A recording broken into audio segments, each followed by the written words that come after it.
বিসমিল্লাহির রহমানির রহিম। আসসালামু আলাইকুম। কি অবস্থা সকলের? আশা করি আলহামদুলিল্লাহ আপনারা অনেক ভালো আছেন। আমি আলহামদুলিল্লাহ অনেক ভালো আছি। সো সায়েন্সের একজন স্টুডেন্ট হয়ে সবচেয়ে বড় সমস্যার সম্মুখীন হন কিছু কিছু ভার্সিটি আছে যেগুলোতে বাংলা, ইংলিশ, আইসিটি এই টপিক বা এই টপিক রিলেটেড কিছু প্রশ্ন থাকে, দেখছে 3টা বা 2টা এরকম থাকবেই।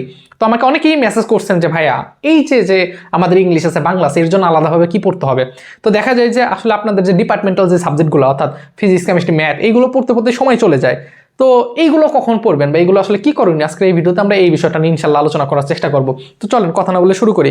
প্রথমে একটা বিষয় নিয়ে আলোচনা করি, সেটা হচ্ছে এটার আবার 2টা ক্যাটাগরি আছে। একটা ক্যাটাগরি আছে অনেকে মেডিকেল এসপিরেন্ট অর্থাৎ মেডিকেলের প্রিপারেশন নিচ্ছিল, তাদের ম্যাথটা অনেক বেশি দুর্বল, তো ম্যাথকে স্কিপ করে ঢাকা ভার্সিটিতে তারা বাংলা অথবা ইংলিশ দেয়, তাদের সাবজেক্ট আলাদা। কথা বুঝতে পারছেন?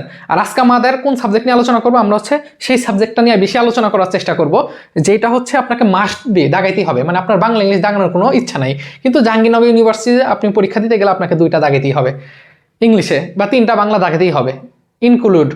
কথা কি বুঝতেছেন বিষয়টা? তো কোন কোন টপিক পড়তে হবে এই বিষয়টা নিয়ে আলোচনা করব। ওকে, তো চলেন আমরা শুরু করি। প্রথমে আসি আমরা বাংলার যে পার্টটা, বাংলার অংশ এবং এই পাশে ইংলিশের অংশ। অনেকগুলো কিন্তু টপিক আছে, সেই প্রত্যেকটা টপিক আপনাকে দেওয়ার মতো আমার এত বেশি আসলে কি বলবো, এত বেশি আমি অ্যানালাইসিস করিনি। যতটুকু অ্যানালাইসিস করছি এবং যত বেশি আসছে সেই জিনিসগুলো আমি এখানে তুলে ধরার চেষ্টা করছি।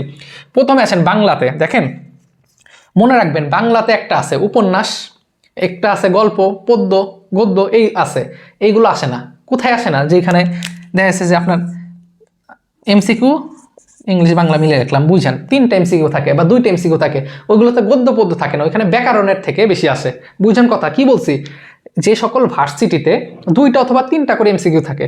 আর যদি আপনি ঢাকা ভার্সিটির কথা চিন্তা করেন, ঢাকা ভার্সিটিতে বাংলা যদি আপনি দাগান তাহলে এখানে 15টা এমসিকিউ থাকবে, ওইখানে গদ্য পদ্য থাকবে। আর এই যেগুলো আপনাকে ফিক্সড চট্টগ্রাম ইউনিভার্সিটি 3টা থাকবে, তো এখানে সবচেয়ে বেশি আসে ব্যাকরণ, গদ্য পদ্য থেকে খুব কম আসে। তো এর ভিতরে সবচেয়ে বেশি আসে বানানের নিয়ম। বানানের নিয়মের ভিতর থাকে একটা বানান দিয়া থাকে যে এটা কি শুদ্ধ না অশুদ্ধ, নিচের কোনটি সঠিক নাকি ভুল, মুমূর্ষ। কথা বুঝতে পারছেন? বানানটা কি ঠিক না ভুল, বুঝতে পারছেন? তাহলে এই টাইপের প্রশ্ন আছে, এগুলো একটু দেখার চেষ্টা করবেন। 2 নাম্বার থাকে আছে শব্দের ক্লাসিফিকেশন। কথা বুঝতে পারছেন? কি থাকে যে নিচের কোনটি মৌলিক শব্দ নাকি যৌগিক নাকি তৎসম নাকি দেশি নাকি বিদেশি, একটা শব্দ দিবে, সেই শব্দ দিয়ে আপনাকে এখানে বলে দিবে যে নিচের কোনটি আমাদের তৎসম নাকি এটা আমাদের দেশি নাকি এটা আমাদের বিদেশি। সো এই জিনিসগুলো একটু পড়বেন। এটা হচ্ছে কিসের ভিতরে? এটা হচ্ছে আমাদের শব্দের শ্রেণীবিন্যাস, বা এটা আমাদের শব্দের যে ক্লাসিফিকেশন আছে এটার মধ্যে হচ্ছে আমাদের এই অংশ। এরপরে যদি আমরা দেখি যে পদের প্রকরণ, হ্যাঁ পদ প্রকরণ যেটা বলি সেটা হচ্ছে বিশেষ্য, বিশেষণ, অব্যয়, ক্রিয়া, হ্যাঁ এই জিনিসগুলো একটু দেখার চেষ্টা করবেন। আমি আবার বলতেছি, এখন কিছু কথা ইন্টারাপ্ট করি, অ্যাজ এ সায়েন্সের স্টুডেন্ট ভিডিওগুলো দেখবেন স্বাভাবিক। সো আপনার যে ডিপার্টমেন্টাল যেই পড়াটা আছে, হ্যাঁ এটাই বেশি করে ফোকাস দেন। আমি আবার বলতেছি, কারণ ডিপার্টমেন্টাল যে সাবজেক্ট আছে এটার সাথে আপনার অন্য একটা ফ্রেন্ড ও কিন্তু এই ডিপার্টমেন্টাল সাবজেক্ট পড়তেছে, কম্পিটিশন হবে কিন্তু ওইখানে, কম্পিটিশন কিন্তু এইখানে হবে না, কারণ ও বাংলা ইংলিশ পড়ে নাই, আপনিও পড়েন নাই। সো এইগুলো নিয়ে যারা বেশি প্যারা খাচ্ছেন তাদেরকে বলবো এত বেশি প্যারা খাওয়ার কোনোই প্রয়োজন নাই ভাই। ওই আমরাও তো পরীক্ষা দিয়ে আসছি, এত পড়ি নেই, বিশ্বাস করেন, জাস্ট কোশ্চেন ব্যাংকটা একটু দেখছিলাম, হয়ে গেছে। ওকে, তারপর আছে উপসর্গ। উপসর্গটাও একটু আপনি অ্যানালাইসিস করতে পারেন। হ্যাঁ এইগুলো আপনি অ্যানালাইসিস করার পরে পিবিএসইআরে আপনি যে কোনো একটা ভার্সিটি নেন, ঢাকা ভার্সিটি নেন বা জাহাঙ্গীরনগরে, দেখবেন যে পিবিএসইআরে কোন প্রশ্নটা আসছে, দেখবেন ঘুরে ফিরে এইগুলো আসছে, ওইগুলো একটু প্র্যাকটিস করে যাবেন, আশা করি ইনশাল্লাহ কমন পেয়ে যাবেন। তো এত টেনশন নিয়েন না, প্রথম কথায় বাংলা ইংলিশ নিয়ে এত টেনশন নেওয়ার দরকার না একজন সায়েন্সের স্টুডেন্ট হয়ে। দ্বিতীয় আসেন যে ইংলিশ পার্ট, তাই না? এটা হচ্ছে আমাদের ইংলিশ পার্ট। তো ইংলিশ পার্টের ভিতরে আমি সবচেয়ে বেশি ইম্পর্টেন্ট যেগুলো সেগুলো আমি এখানে টপিকগুলো উল্লেখ করছি, তার ভিতরে সবচেয়ে বেশি আসে সিনোনিম, অ্যান্টোনিম, ঠিক আছে, সমার্থক এবং বিপরীত, হ্যাঁ এইগুলো কিন্তু খুব বেশি ইম্পর্টেন্ট, আমরাও ফেস করে আসছি। ওকে, তারপর আছে ভোকাবুলারি, তারপর আছে নাউন। হ্যাঁ এখানে আপনাকে বলা থাকবে, একটা সেন্টেন্স দেওয়া থাকবে যে নিচের কোনটি আপনার কাউন্টেবল নাউন নাকি আনকাউন্টেবল নাউন, এইগুলো থাকতে পারে। হ্যাঁ নাউনের তো আবার অনেক ক্লাসিফিকেশন আছে। তো আপনি যদি এইগুলো পড়ে সময় নষ্ট করেন তাহলে দেখবেন যে ফিজিক্সের যে প্রশ্নটা আসতেছে পারতেছেন না, কিন্তু আপনার ফ্রেন্ড ঠিকই কিন্তু সেটা পারতেছে।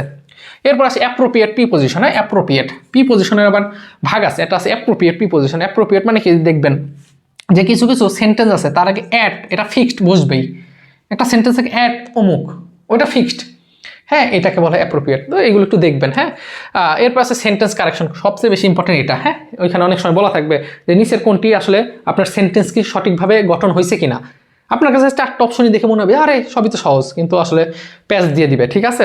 দ্বিতীয় কথা রাইট ফ্রম ভার্ব। সো এইগুলো যদি আপনি দেখতে পারেন, আশা করি এখন এইগুলোর জন্য কোন বই পড়বো, তাই না? আমি ইংলিশের জন্য জানি যে ইংলিশের জন্য অ্যাপেক্স নামে একটা বই আছে, যেটা আমরাও দেখছিলাম, কিন্তু এটা অনেক মোটা ভাই। এত মোটা যদি বই দেখেন তাহলে আপনার টেনশন কাজ করবে, বুঝতে পারছেন? প্রথম কথা হচ্ছে যে এইগুলো আসলে মানে আপনাকে এত বেশি হাইপার হওয়ার কোনো প্রয়োজন নাই যে আরে আমি কি পড়বো না পড়বো।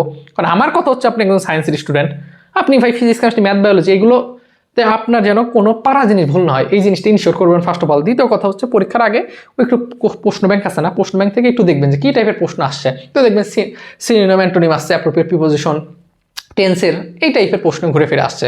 সো এটার জন্য আলাদাভাবে যে আপনার এক্সট্রা সময়, হ্যাঁ এক্সট্রা সময় আপনি তখন দিতে পারেন যখন দেখবেন যে আপনার ডিপার্টমেন্টাল সাবজেক্ট পড়া শেষ। সো আপনি সেই সময় আপনি এই জিনিসগুলো যদি দিতে পারেন তাহলে আশা করি ইনশাল্লাহ ভালো কিছু হবে। হ্যাঁ আপাতত পড়েন। আর এটার জন্য যে আপনাদের ভাষা শিক্ষা নামে একটা বই আছে যেটা ইন্টারে পড়াশোনা করছেন, সো ভাষা শিক্ষা বইটা একটু পড়লে আশা করি হয়ে যাবে। হ্যাঁ আপনারা অনেক বেশি প্যারা খাচ্ছেন, এই বিষয়টা নিয়ে আমি অনেক বেশি আপসেট একটা সময় আমি নিজেও ছিলাম যে বললাম আমাকে বলতে ভাই আমি বাংলার জন্য কি পড়বো, বাংলা তো পড়ি নাই, জাহাঙ্গীরনগরে তো আছে বাংলা, তাকে তো চট্টগ্রাম ভার্সিটি দিতে হয়, কিছু কিছু ভার্সিটি আছে যেখানে দিতেই হবে, মাস্ট বি। হ্যাঁ তো এত প্যারা খাওয়ার দরকার নাই। আপনারা যেহেতু আমার বড় ভাই, আমি তো সবাই আপনাদেরকে আপনি আপনি করে বলি, বড় বোনও আছেন, তো আপনাদের ওই সময়টা আমরা পার করে আসছি। তো এখানে টেনশন যতই বলি যে টেনশন নিয়েন না, কিন্তু টেনশন চলে আসে, তাই না? তো বিষয়টা হচ্ছে এই। তো আপনাদের কাছে একটা রিকোয়েস্ট থাকবে যে আমাদের টেলিগ্রাম আছে, আমাদের ফেসবুকের আমাদের এই ভিডিওর ফার্স্ট কমেন্টে টেলিগ্রাম আছে, দয়া করে এখানে যুক্ত থাকবেন। আমাদের যে কোনো ইউনিভার্সিটির প্রত্যেকটা আপডেট কবে কখন কি হয় এই সকল বিষয় ইনশাল্লাহ এখানে জানাই দেওয়া হবে। তো যদি ভিডিওটা ভালো লাগে সবাই লাইক এবং সাবস্ক্রাইব করে রেখেন। এই ছিল কথা, টেনশন নিয়েন না, পড়াশোনা চালাই যান, আশা করি ভালো কিছু হবে ইনশাল্লাহ। আসসালামু আলাইকুম।